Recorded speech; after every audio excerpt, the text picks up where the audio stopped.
திருச்சிற்றம்பலம். திருநாவுக்கர சுவாமியருடைய தேவாரம் 4ஆம் திருமுறை, பண் சீகாமரம், தலம் திரு ஆரூர் பூங்கோயில், பதிகம் 19, பாடல் 7. நாடு சோழநாடு காவேரி தென்கரை. போழ்வொத்த வெண்மதியும்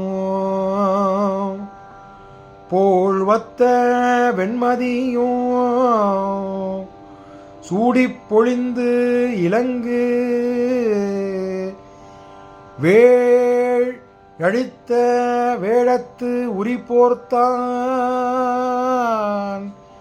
வேழத்து உரிபோர்த்தான் வெள்வளையால் தான் வெறுவ வெள்வளையால் தான் வெறுவ ஊழித்தி அண்ணானை உங்கு ஒளிமா பூண்டது ஓர் ஊழித்தி அண்ணானை உங்கு ஒளிமா பூண்டது ஓர் ஆழி தேர்வித்தானே ஆழித்தேர் வித்தகனை ஆழி தேர்வித்தகனை நான் கண்டது ஆரூரே. ஆழித்தேர் வித்தகனை நான் கண்டது ஆரூரே ஆரூரே. திருச்சிற்றம்பலம். திருச்சிற்றம்பலம். இந்த 7ஆம் பாடல் விளக்கத்தை பார்த்து விடலாம். இந்த 7ஆம் பாடலில் ஆழித்தேரின் பெருமையை சொல்கிறார். ஆழித்தேர் நமக்கு எல்லாருக்கும் தெரியும், திருவாரூரில் மிகப்பெரிய தேர். உலகிலேயே பெரிய தேர் என்றால் அது திருவாரூரில் உள்ள ஆழித்தேர் தான். அந்த ஆழித்தேர் எத்தனை நூற்றாண்டுகளாக உள்ளது என்பதை நாம் இந்த பாடல் மூலம் நமக்கு விளங்குகிறது. தேர், திருவாரூர் தேர் என்பது அழகு.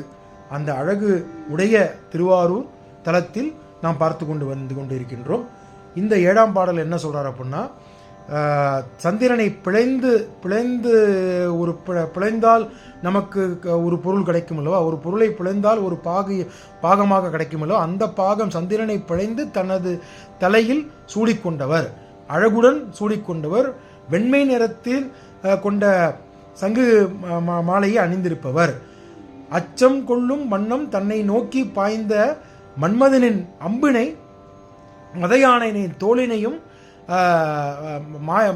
தோளினை உரித்து மேலாடையாக போர்த்தி உள்ளவர், மன்மதின் அன்பினை மாலையாக சூடிக்கொண்டவர், ஊழித்தி போன்று பகைவர்களுக்கு கொடுமையாக விளங்குவனும் உயர்ந்த ஒளிகளை உடையவனுமாக கடலில் சூழப்பட்ட உலகினை தேரின் அடித்தட்டாக கொள்ளும் சாமர்த்தியம் வாய்ந்தவனாக விளங்குபவர் எங்கு இருக்கின்றார். ஆழித்தீயின் தேரின் அடித்தட்டாக கொள்ளும் சாமர்த்தியமாக வாய்ந்தவனுமாக இருப்பவர் எம்பெருமான் சிவபெருமான் எங்கு இருக்கின்றார், நான் கண்டது திருவாரூரிலே என்று சொல்லி இந்த பாடலை முடிக்கின்றார். மதயானையின் தோல் உரித்து மேலாடையை போற்றது, ஊழிகாலத்தில் பகைவர்களுக்கு கொடுமையை நீக்கி சுவாமி நமக்கு அருள் காட்சி கொடுத்தது, ஆழித்தேரின் அற்புதத்தை சொன்னது இந்த பாடலில் சொல்லி மேற்கோள் காட்டி இந்த பாடலை முடிக்கின்றார் அப்பர் சுவாமி. திருச்சிற்றம்பலம்.